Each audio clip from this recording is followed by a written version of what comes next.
Right, so yeah, I mean, I've been working with Tim Naish, as Virginia mentioned. Tim Naish, over the last 5 years with a team of people on the New Zealand SeaRise program, and we've learned quite a lot about what sea level will do around the entire coast of New Zealand. But today I'm going to focus on the Eastbourne region in particular, because obviously that's mostly what we're interested in, I suspect.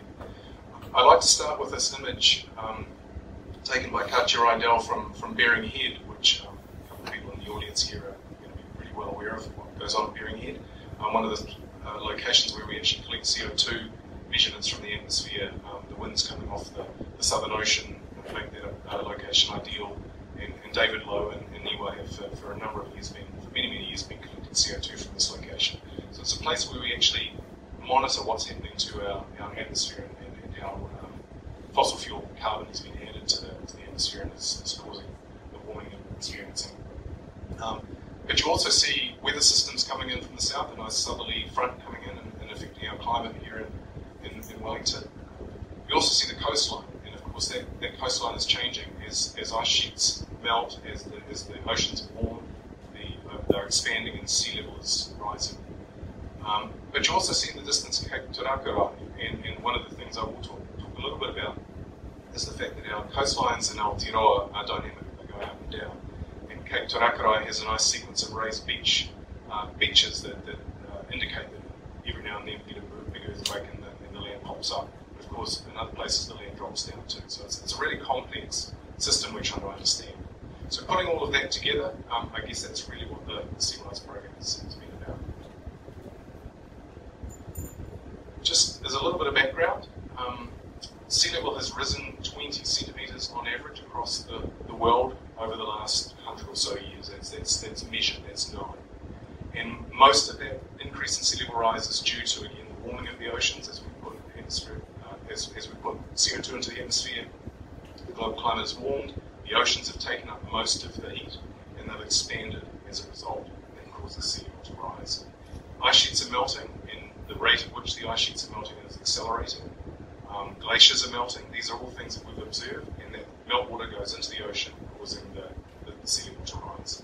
Again, 20 centimetres over the last 100 years or so. But the concerning thing is that the rate of sea level rise is increasing.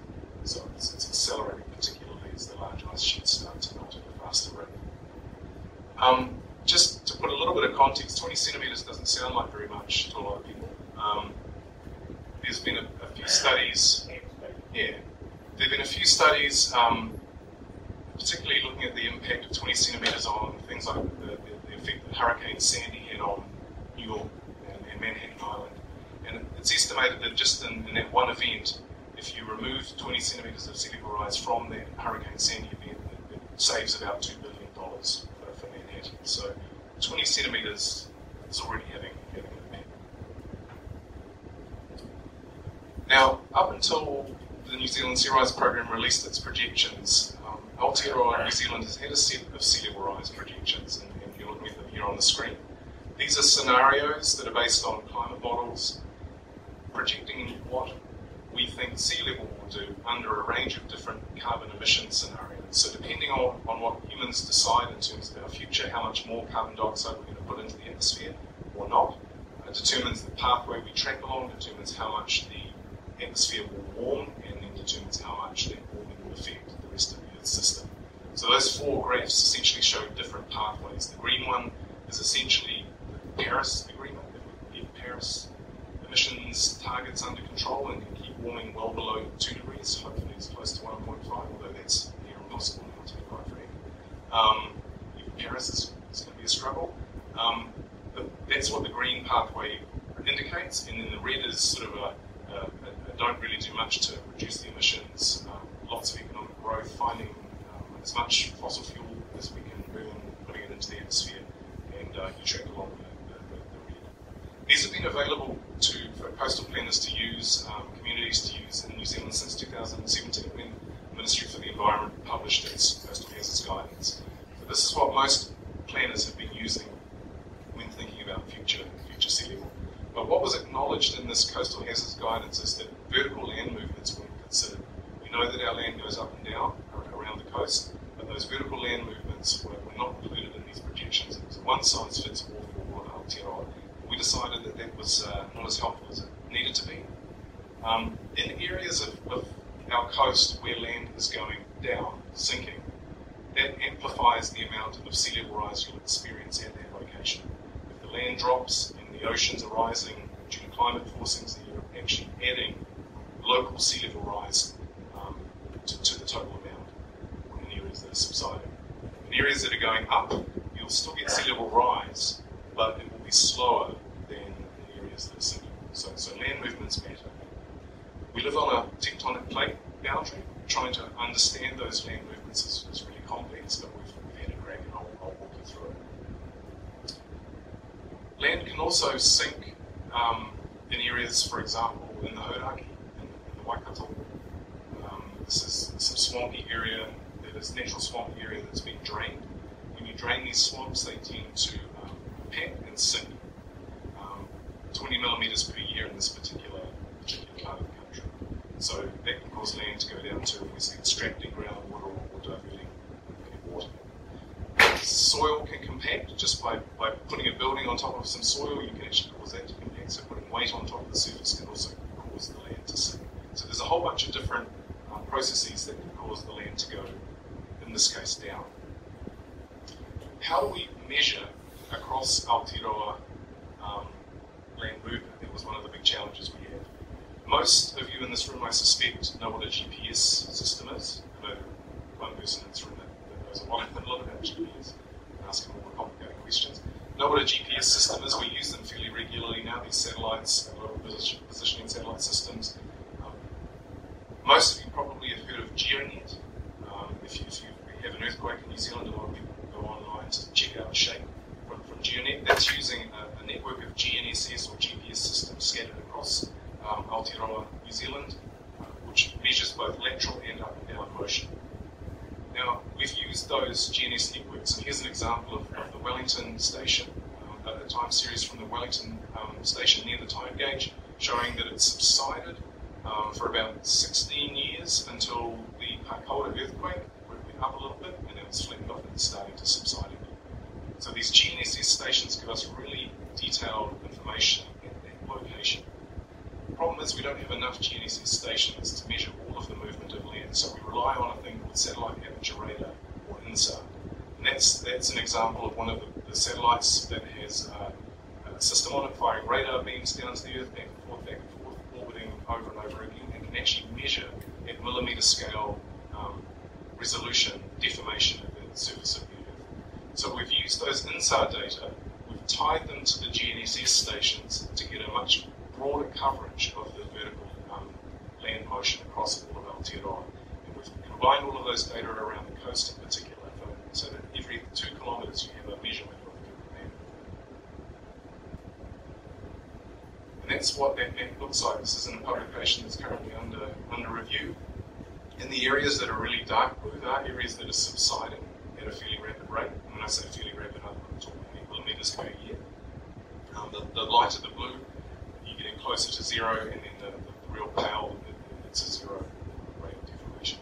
So you can see here the southeastern margin of the Wairarapa, and all the way around to Wellington is subsiding at a fairly high rate for this interval of time. How long that will continue as we have earthquakes is always up for discussion. We've used all of the observations we can to get an estimate, and we've taken those observations and used them to project sea level change into the future. These data have been published on a website.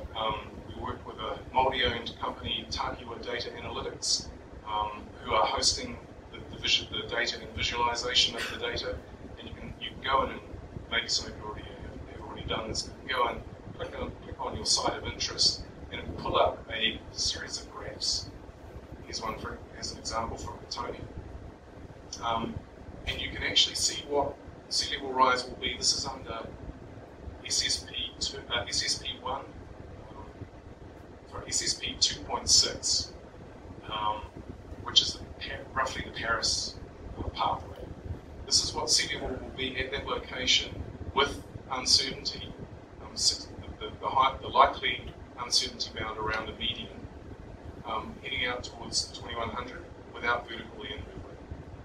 If you turn vertical land movement on for this particular location, you get that projection. So it accelerates the rate and magnitude of sea level rise of vertical land movement at that location.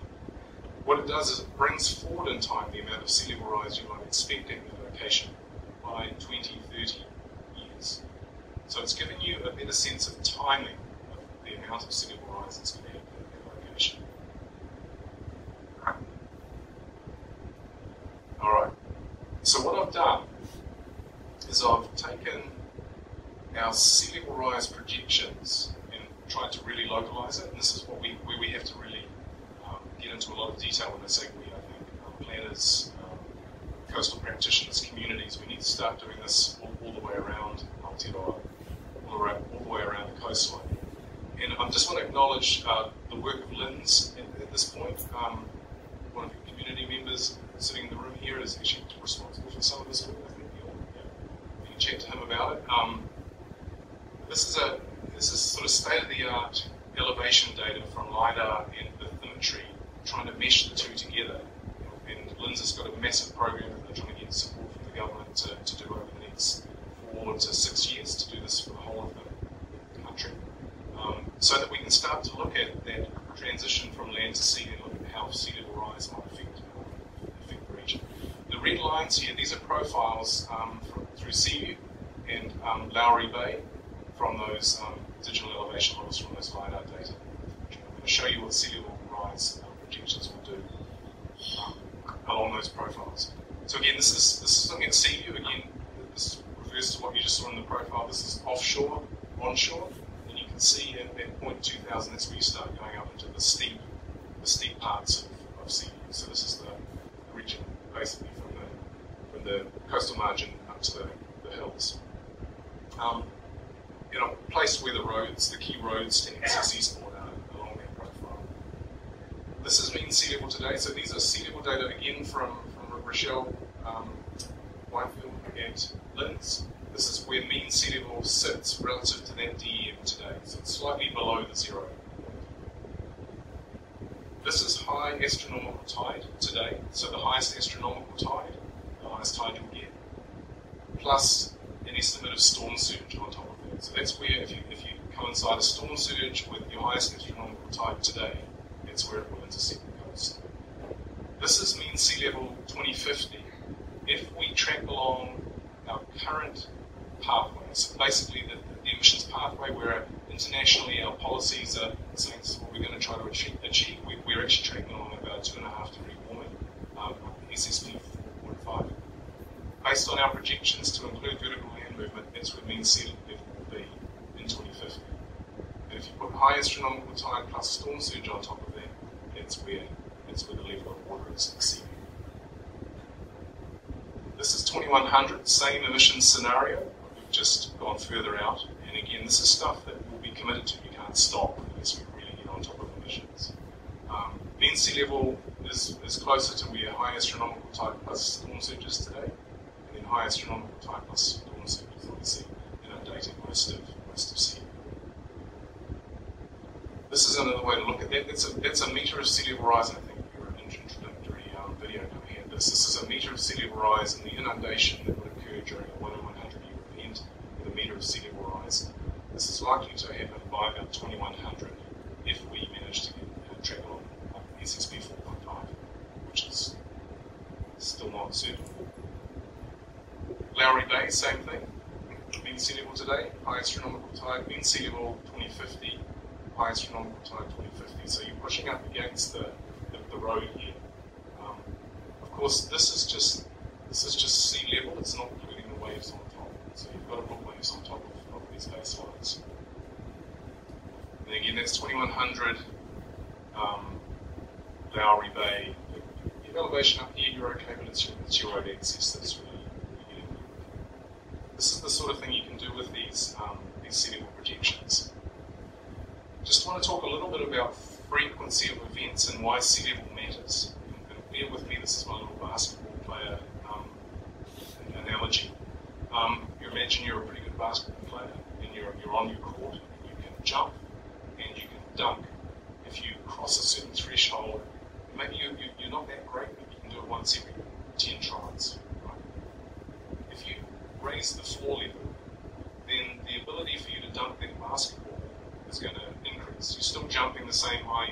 same skill set. It's just now the hoop's closer to you because the floor's raised up. So the frequency of dunking increases. If you drop the hoop, imagine that's the land hoop, so sea level rise is the floor going up. Now you drop the hoop, that's land subsidence. Of course, you're now dunking more frequently, same skill set, same energy. Now, if you eat a whole bunch of extra energy, say you warm the atmosphere, right? If you eat a whole bunch more food, you get more energy, you jump higher, then you get a big red dunking pretty much every time. So you can see how sea level rise and land subsidence plus a little bit more energy in the system just increases the frequency of this threshold being breached. These things happen more frequently. Again, the same analogy, but I'm just showing how a 1 in 100 year event becomes an annual event with land subsidence, sea level rise, and more energy in the system. And of course, I'm almost done. You're very much aware of the frequency of inundation, and I think anecdotally people have been saying it's becoming more frequent. I don't know if there are any data to actually support that, but it certainly seems we're hearing about it more often. These are quite amazing images from the recent storm. But you can see as sea level is rising, you don't necessarily have sea level coming over here. It's just rising, and so these events just start to inundate more frequently. The basketball players have got an easier job. And again, same thing you're going to have to deal with. This is my last slide. I've got a bunch for discussion later, but just to finish off, this community is exposed to sea level rise. It's probably going to happen sooner than we've thought because of the land subsidence. It doesn't mean some of those reconstructions, I think, if you look at Bowery Bay, for example, a lot of the houses that are up on higher ground are not necessarily directly exposed, but it's that road access, it's that access to your homes that has to really be thought about. I'm sure the council is going to talk to us about that. The National Adaptation Plan did come out today, and these were just my thoughts, just to finish off here. Let's not take our eye off the emissions reduction type. That is absolutely fundamental. We can talk about adaptation, we have to, but don't cut the emissions. If we don't get on top of emissions, we're dealing with a much, much harder problem than we are currently. If we don't get warming below 2 degrees, which is becoming every day a harder and harder challenge, we're just going to have to deal with much more serious climate change consequences. So don't take our eye off the emissions. We are going to have to adapt to 30 centimetres of sea level rise probably within the next 20 to 30 years. That's something that's unavoidable. We can't turn that off.